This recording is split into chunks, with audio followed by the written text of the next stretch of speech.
नमस्कार दोस्तों। भारत में संघ और भारतीय जनता पार्टी जो मौजूदा दौर में भारतीय जनता पार्टी है वो कहीं ना कहीं संघ की उपज है। संघ यानी राष्ट्रीय स्वयंसेवक संघ, एक ऐसा संगठन जिसके ऊपर तमाम तरह की विवादास्पद चीजें और तमाम तरह के उसके पक्ष में तर्क देने वाले लोग अच्छी चीजें लेकर के आते हैं। एक ऐसा संगठन जिसने नरेंद्र मोदी जैसे व्यक्ति को इस कार्यकर्ता से लेकर प्रधानमंत्री तक बनाया। लेकिन बड़ा सवाल यह उठता है कि क्या नरेंद्र मोदी और अमित शाह और क्या मौजूदा दौर में दो गुजरातियों के द्वारा कंट्रोल की जाने वाली भारतीय जनता पार्टी संघ को उसके अस्तित्व को लेकर होने वाले संकट की तरफ आगे बढ़ा रही है? क्या संघ पर आने वाला अस्तित्व का संकट भारतीय जनता पार्टी को आने वाले समय में कहीं का छोड़ेगा? और क्या इस देश में हिंदुत्व की ब्रांडिंग करने वाले आरएसएस तो इस देश का बहुसंख्यक हिंदू तबका ही क्यों दूर भागने लगा? एक बड़ा सवाल है कि ये दूर भाग क्यों रहे हैं और एक कारण क्या है कि लोग संघ से दूर जा रहे हैं। जरा इसकी पड़ताल करेंगे। ये कौन सा कॉर्पोरेट हिंदुत्व है? ये कौन सा कॉर्पोरेट हिंदुत्व है जिसमें इस देश के चंद औद्योगिक घरानों की संपत्ति 1000 करोड़ रुपए प्रतिदिन के हिसाब से बढ़ रही है, वहीं देश के 80 करोड़ लोग यानी लगभग 60% लोग इस देश के सरकारी राहत पर सरकार के द्वारा दिए जाने वाले 5 किलो अनाज और कभी कभार कुछ लोगों को मिलने वाले 500,000 रुपए के डायरेक्ट बेनिफिट ट्रांसफर पर इस देश के लोगों को जिंदा रखने की कोशिश हो रही है। इन सब सवालों की जड़ में हम जाएंगे, लेकिन सवालों की जड़ में जाने के लिए सबसे पहले जो असली जड़ें हैं उसके बारे में जानना जरूरी है कि आखिर ये संघ आज की भारतीय जनता पार्टी और पुराने समय की जनसंघ के साथ या हिंदू महासभा के साथ किस प्रकार से अपने पॉलिटिकल रिलेशन को रखता था और उस पॉलिटिकल रिलेशन को ने पुराने जमाने में कामयाबी क्यों नहीं पाई, अटल अडवाणी के दौर में कामयाबी क्यों पाई और अब जा करके जो मौजूदा दौर है मोदी और अमित शाह का उसमें संघ अपने अस्ताचल की ओर जाने के लिए खुद को मानसिक तौर पर तैयार करता हुआ क्यों दिख रहा है। इन्हीं सब सवालों की हम पड़ताल करेंगे, लेकिन जरा पड़ताल करने के पहले इतिहास के पन्नों में झांकना जरूरी होता है। और इतिहास के पन्नों में झांकने के लिए और इसलिए झांका जाता है इतिहास के पन्नों में ताकि किसी व्यक्ति या संगठन या किसी विचारधारा का चाल चरित्र और चेहरा, जो एक टर्म है बीजेपी ने क्वाइन किया था, अडवाणी और गोविंदाचार्य की बीजेपी ने तो वो चाल चरित्र और चेहरा किस प्रकार से सामने आता है वो लोग आसानी से समझते हैं। तो मैं आपको लिए चलता हूं 1942 के साल में। ये वो वक्त था जब पश्चिम बंगाल में ब्रिटिश एरा में जो विधानसभा चुनाव हुए थे उस स्टेट असेंबली यानी विधानसभा के चुनाव में कांग्रेस पार्टी को बंगाल में बहुमत प्राप्त नहीं हुआ था। सरकार बनाने की नौबत आई तो सरकार बनाने के लिए हिंदू महासभा जिसके बंगाल में चेहरा हुआ करते थे श्यामा प्रसाद मुखर्जी, तो श्यामा प्रसाद मुखर्जी और मुस्लिम लीग के चेहरा फजलुल हक ये एक साथ आते हैं और फजलुल हक के नेतृत्व में सरकार बनती है, यानी मुस्लिम लीग और हिंदू महासभा की मिलीजुली सरकार बनती है और उस सरकार के मुख्यमंत्री बनते हैं, उस समय प्रीमियर यानी प्रधानमंत्री कहा जाता था। तो बंगाल के प्रधानमंत्री उस वक्त के प्रीमियर और आज की भाषा में कहें तो मुख्यमंत्री बनते हैं फजलुल हक। और फजलुल हक की सरकार में बंगाल के वित्त मंत्री बनते हैं श्यामा प्रसाद मुखर्जी, वो बंगाल जिसमें आज का बांग्लादेश भी शामिल था, यानी ये ग्रेटर बंगाल के फाइनेंस मिनिस्टर। उसके बाद क्या होता है, उसके बाद वो सरकार चलती है, उसी सरकार के दरमियान भारत छोड़ो आंदोलन शुरू होता है। और यहाँ एक तथ्य आपको मैं और याद दिला दूं कि 1940 के लाहौर अधिवेशन में, जो मुस्लिम लीग का लाहौर अधिवेशन 1940 में हुआ था, उसमें भारत का विभाजन कर पाकिस्तान बनाने की मांग भी किसी ने रखी थी, वो प्रस्ताव भी किसी ने पेश किया था। तो प्रस्ताव पेश करने वाले व्यक्ति का नाम था फजलुल हक। तो फजलुल हक की सरकार में श्यामा प्रसाद मुखर्जी वित्त मंत्री थे, मुस्लिम लीग और हिंदू महासभा की मिलीजुली सरकार।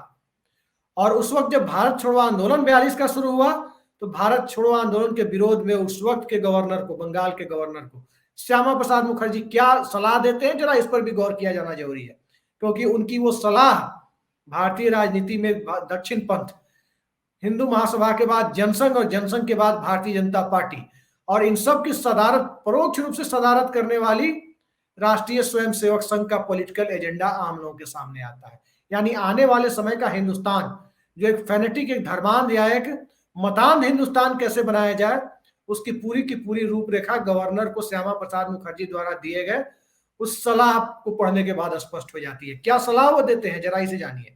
वो सलाह ये देते हैं कि किसी भी सरकार को ऐसे लोगों को कुचलना चाहिए जो युद्ध के समय लोगों की भावनाओं को भड़काने का काम करते हैं, जिससे गड़बड़ी या आंतरिक सुरक्षा की स्थिति पैदा होती है, आंतरिक असुरक्षा की स्थितियां पैदा होती है। इसके साथ वो एक सलाह और भी देते हैं, और उस सलाह पर दूसरी सलाह पर उनका जोर भी होता है। उस सलाह ये क्या देते हैं? इस सवाल यह है कि बंगाल में जो गवर्नर को उन्होंने चिट्ठी लिखी थी, उस चिट्ठी का मजमून ये है। इस सवाल यह है कि बंगाल में भारत छोड़ो आंदोलन को कैसे रोका जाए। प्रशासन को इस तरह का काम करना चाहिए कि कांग्रेस की तमाम कोशिशों के बावजूद यह आंदोलन प्रांत में अपनी जड़ें न जमा सके। सभी मंत्री लोगों को यह कहा गया है कि कांग्रेस ने जिस आजादी के लिए आंदोलन शुरू किया है वह आजादी लोगों को पहले से ही हासिल है।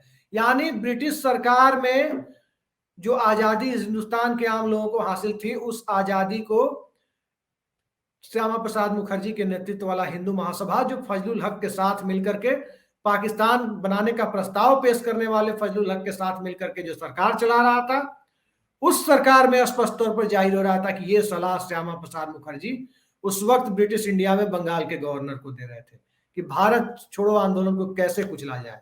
और कांग्रेस जिस आजादी की मांग कर रही है वो आजादी अंग्रेजों के जमाने से हासिल है। तो ये वो श्यामा प्रसाद मुखर्जी और उनकी विचारधारा आगे बढ़ती हुई कहां पहुंचती है? उनकी विचारधारा आगे पहुंचती है 1946-47 के दौर में, और उस दौर में भी वो लॉर्ड माउंटबेटन को चिट्ठी लिखते हैं। शायद मई 1947 को लिखी गई वो चिट्ठी है, 2 या 3 मई को। उस चिट्ठी में वो साफ साफ लिखते हैं कि बंगाल का विभाजन किया जाना चाहिए।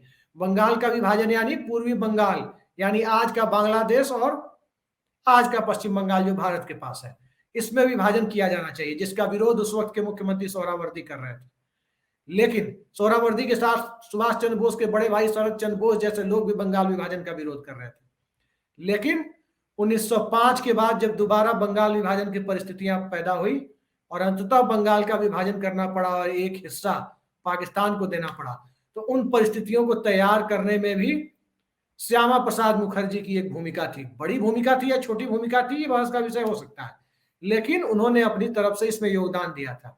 तो ये कोशिशें संघ परिवार के दौर में, और खास करके कहें तो हिंदू महासभा, जनसंघ और आज की भाजपा के दौर में जो आरएसएस का एजेंडा है, इस देश को अल्पसंख्यक समुदायों को, इस देश के रहने के लोगों के रहने के लिए, इस देश के दलित समाज को, इस देश के पिछड़े वर्गों को समाज के अपर कास्ट के साथ बराबरी में आने का हक मिलने से जहां तक रोका जा सके और हो सके तो कुचला जा सके, इस एजेंडे पर काम करो।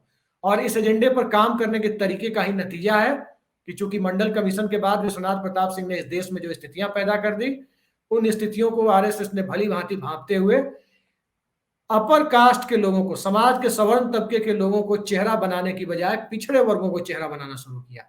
एक ऐसा पिछड़ा वर्ग जो चेहरा तो दिखे पिछड़े वर्ग का, लेकिन कहीं ना कहीं वो समाज के अपर स्ट्राटा के हितों की पोषक के तौर पर सामने आए।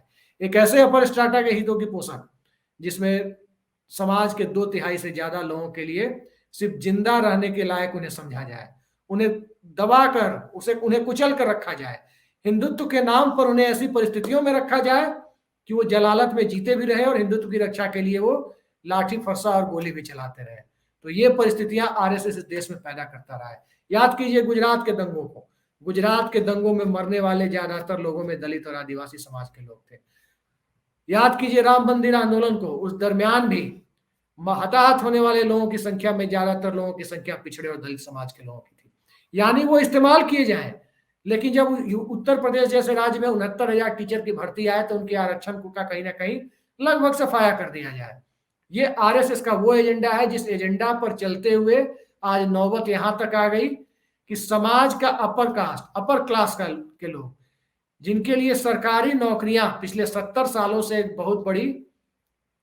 उनकी एक बहुत बड़ी चाहत हुआ करती थी, उस चाहत से उसको दूर करने के लिए एक इस प्रकार का कॉर्पोरेट हिंदुत्व चलाया गया कि सरकार की जितनी पीएसयूज है, जितनी बड़ी कंपनियां, उन्हें कॉर्पोरेट के हवाले कर दिया जाए, उस संस्था के हवाले, उस व्यक्ति के हवाले कर दिया जाए जो एक दिन में 1,000 करोड़ रुपए कमा रहा हो, जो 1 घंटे में 90 करोड़ रुपए कमा रहा हो। इंडस्ट्रियलिस्ट और बिजनेसमैन के बीच का फर्क मिटा दिया जाए।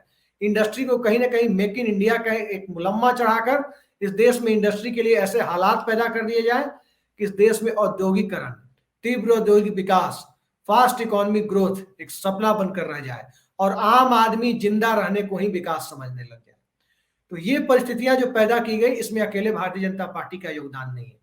इसमें जो योगदान है उसमें वो राष्ट्रीय स्वयंसेवक संघ का भी योगदान है, एक ऐसे संस्था का योगदान जिसने इस देश में हिंदुत्व की अवधारणा ही इस प्रकार से गढ़ी है जिसका फायदा कुछ खास और कुछ चंद औद्योगिक घरानों को, औद्योगिक ना कहे बल्कि बिजनेस घराने कहना ज्यादा उचित होगा, तो उन बिजनेस घरानों को फायदा पहुंचाया जाने लगा, जिससे इस देश का जो मिडिल क्लास था, इस देश का जो गरीब तबका था, इन दोनों तबकों में एक ऐसी परिस्थितियां पैदा हो गई कि स्पष्ट तौर पर उन्हें हिंदुत्व की लाइन पर रखा गया और हिंदुत्व की लाइन पर रखकर उनकी जड़ें और उनकी आर्थिक हैसियत को खत्म करने की पूरी इबादत रच दी गई। और इस इबादत को रचने में, याद रखिए, भारतीय जनता पार्टी नहीं, भारतीय जनता पार्टी का मौजूदा गुजरात नेतृत्व, गुजरात हाईकमान कहीं ज्यादा जिम्मेदार प्रतीत होता है। और ये बात मैं नहीं कह रहा, भारतीय जनता पार्टी के लोगों से यदि आप ऑफ द रिकॉर्ड बात करें, मोबाइल और स्मार्टफोन हटा करके बात करें, तो निजी तौर पर आपके सामने वो सारी परिस्थितियां स्पष्ट कर देंगे कि इस देश में क्या हो रहा है।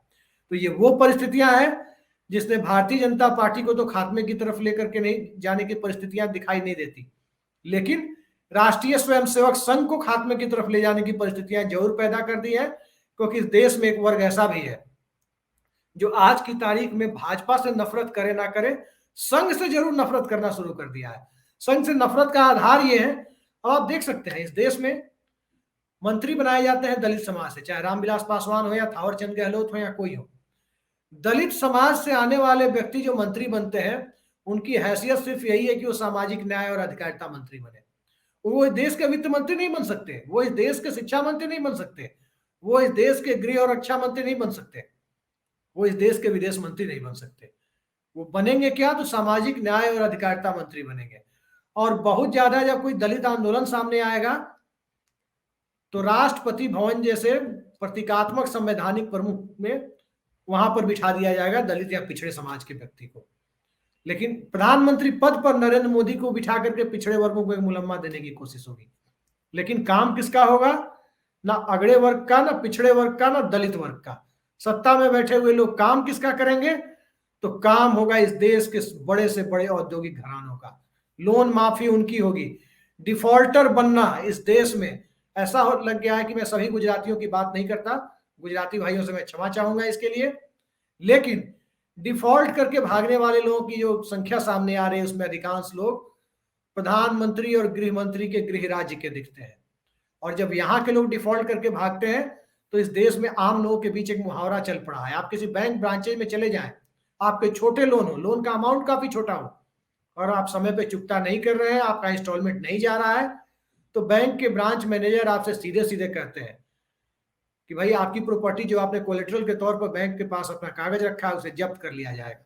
और जब्त इसलिए कर दिया जाएगा क्योंकि आप गुजराती नहीं है। गुजराती नहीं होते, गुजराती होते तो शायद एक प्लेन आपको मिल जाता कि आप डिफॉल्ट करके विदेश भाग जाइए, टैक्स हेवन कंट्री में भाग जाइए, उस देश में भाग जाइए जहां के साथ इंडिया की प्रत्यर्पण संधि नहीं है। तो ये परिस्थितियां इस देश के आम लोगों के बीच है, और ये परिस्थितियां तब है जब राष्ट्रीय स्वयंसेवक संघ ने, आरएसएस ने 2013 की विजयादशमी रैली में, आरएसएस के प्रमुख उस वक्त के और आज के भी मोहन भागवत ने अपने स्वयंसेवकों से यह कहा था कि 100% हिंदुओं को बूथ तक पहुंचा करके 2014 के चुनाव में वोट कराया जाए। वोटिंग परसेंटेज बढ़ा, 52-55% के एवरेज वोटिंग परसेंटेज से वो बढ़कर 65 से 67% तक पहुंच गया। और जो 12-14% की बढ़ोतरी हुई, निश्चित तौर पर नरेंद्र मोदी को प्रधानमंत्री पद तक पहुंचाने में उस बढ़े हुए वोट परसेंट का बहुत बड़ा योगदान था। लेकिन नुकसान किसका हुआ? उस बढ़े हुए वोट परसेंटेज का ही पिछले 8 सालों में नुकसान हुआ। चाहे यूनिवर्सिटीज की वैकेंसी को ले लें, चाहे कॉर्पोरेट के अंदर की परिस्थितियों को ले लें, इस देश की जीडीपी ग्रोथ रेट को ले लें। आप चर्चा यदि करें इस देश में बेरोजगारी की, जो पिछले 45 सालों में उच्चतम बताई जा रही है, खुद सरकारी संस्थानों के द्वारा बताया जा रहा है, तो इन परिस्थितियों को पैदा करने के लिए कहीं ना कहीं भाजपा का मौजूदा नेतृत्व जिम्मेदार माना जाता है। और इसलिए माना जाता है क्योंकि वो नेतृत्व ही है जिसने इस देश की आम जनता के बीच ये परिस्थितियां पैदा कर दी कि रोजगार से ज्यादा उसके लिए सर्वाइवल महत्वपूर्ण हो गया। और जो रोजगार से ज्यादा जब सर्वाइवल महत्वपूर्ण हो जाता है तो उस वक्त आप याद रखिए सबसे बड़ी आंच किसी पर आती है तो दुनिया का कोई भी कोना हो, दक्षिणपंथी संगठनों पर आती है। जो धर्म का इस्तेमाल सियासत में मोहरे के तौर पर करते हैं, उन पर आती है। और वही वो परिस्थितियां हैं जिसमें आम आदमी अपनी जरूरतों को लेकर के सत्ता पर नहीं बल्कि सत्ता के जड़ पर प्रहार करना शुरू करता है। तो स्वाभाविक है, हम आप सभी जानते हैं कि यदि जड़ पर प्रहार किया जाएगा, जड़ें काटी जाएगी, तो ऊपर जो डाल होगी उसे भी गिरने से कोई नहीं बचा पाएगा। तो देखना यही है कि डाल पर से किस तरह से कूद करके भागने की कोशिश भारतीय जनता पार्टी या उसके लोग करते हैं, ये समय बताएगा। लेकिन अपने 100वें वर्षगांठ में, 100वें साल में 2025 में जब राष्ट्रीय स्वयंसेवक संघ की स्थापना के 100 साल पूरे हो रहे होंगे, उस 100 साल की परिस्थितियों में यह स्पष्ट तौर पर इस देश के लोग यह आकलन करने की स्थिति में होंगे। यूं कहें कि हो चुके हैं कि संघ की सदारत में, संघ के वरदहस्त से चलने वाली सत्ता ने इस देश में क्या कर दिया है जिससे आम आदमी अपनी रोजी और रोटी के लिए मेहनत कर रहा है। वो आम आदमी जिसने 6 पे कमीशन के बाद, जिसने 2008-9 में लेमन क्राइसिस के दौर के बाद, जब दुनिया आर्थिक मंदी की तरफ जा रही थी, इंडिया 8-8.5% की ग्रोथ रेट से तरक्की कर रहा था। इतनी तरक्की कि टाटा नैनो का सपना रखने वाले लोग, रतन टाटा की उस लखटकिया कार का सपना रखने वाले लोग सीधे 6-7 लाख की वैगन आर, स्विफ्ट और i10 जैसी गाड़ियों तक पहुंच गए थे। आम आदमी ऑटोमोबाइल सेक्टर में इस देश का लोअर मिडिल क्लास स्कूटर से उतरकर 4 चक्का वाली गाड़ी तक पहुंच गया था। आज स्थिति यह है कि उस 4 चक्का की गाड़ी को चलाने के लिए उसे पेट्रोल की जरूरत है। एक ऐसे पेट्रोल की जिसकी कीमत को 100 रुपए के आसपास 7 मार्च तक के लिए रोक के रखा गया है। इस देश का एक आम आदमी भी, अदना से अदना आदमी भी जानता है कि जिस दिन आखिरी दौर की शाम 5 बजे पोलिंग खत्म हो जाएगी, उसके बाद किसी भी समय पेट्रोल की कीमतों में एक बार फिर विस्फोट होगा। तो ये जो परिस्थितियां हैं, इस परिस्थितियों ने राष्ट्रीय स्वयंसेवक संघ के सामने वो प्रश्न चिन्ह लगाया है जिसका जवाब कायदे से भारतीय जनता पार्टी को देना चाहिए और उसे रिड्रेस करना चाहिए। लेकिन मौजूदा दौर में न संघ खुद को डिफेंड कर पा रहा है, न भारतीय जनता पार्टी को डिफेंड कर पाने की स्थिति में है। वो सरकार के से अपने आप को डिटैच यानी अलग दिखा पाने की स्थिति में भी नहीं है। तो ऐसी परिस्थितियां किसी भी संगठन के लिए वही होती है जो परिस्थितियां बुद्धदेव भट्टाचार्य की कम्युनिस्ट सरकार के सामने थी, जो सर्वहारा और बुर्जुआ की बात करते करते सलीम ग्रुप तक पहुंच गई थी, जो सर्वहारा और बुर्जुआ की बात और लाल सलाम की बात करते करते नंदीग्राम के बाद वहां सिंगूर तक पहुंच गई थी, टाटा नैनो के प्लांट तक पहुंच गई थी, केमिकल हब तक पहुंच गई थी। तो फिलहाल हिंदुस्तान की राजनीति एक ऐसे हब तक जा रही है, इस देश का समाज एक ऐसे हब की तरफ जा रहा है जहां स्पष्ट तौर पर दिखाई देता है कि दक्षिण पंथी जमात के दिन लदने वाले हैं। अल्पसंख्यक समाज ने ओवैसी से डिटैच होकर के अपने आप को उत्तर प्रदेश के 2 चरणों में साबित कर दिया है कि वो किसी भी इस प्रकार की धार्मिक कट्टरता की बात करने वाले व्यक्ति के साथ नहीं जाएगी। ओवैसी का जो हाल हुआ, हिंदू समाज कहीं ना कहीं आरएसएस को ओवैसी की हैसियत में लाने की तरफ आगे बढ़ता हुआ दिख रहा है। तो देखते हैं इस देश का बहुसंख्यक समाज आने वाले समय में किस प्रकार से रिएक्ट करता है। लेकिन उसके अपने जो रोजी रोटी के सवाल हैं, वो निश्चित तौर पर जिस दिशा में बढ़ रहे हैं, इस देश में एक बहुत बड़ी सामाजिक क्रांति की तरफ ये देश जा रहा है। एक ऐसी सामाजिक क्रांति जिधर जाति विहीन समाज की स्थापना हो या ना हो, धर्म विहीन समाज में नहीं कह सकता, धर्म विहीन एक ऐसी व्यवस्था जिसमें व्यक्ति के पूजा घर से बाहर और तीर्थ स्थलों से बाहर धर्म की बात करने वाला व्यक्ति नफरत की दृष्टि से, सांप्रदायिकता की बात करने वाला व्यक्ति नफरत की दृष्टि से देखा जाएगा। तो देखते हैं, उस यूटोपियन समाज की हम भी कल्पना कर रहे हैं। आप देखिए क्या होता है। फिलहाल के लिए इतना ही। नमस्कार।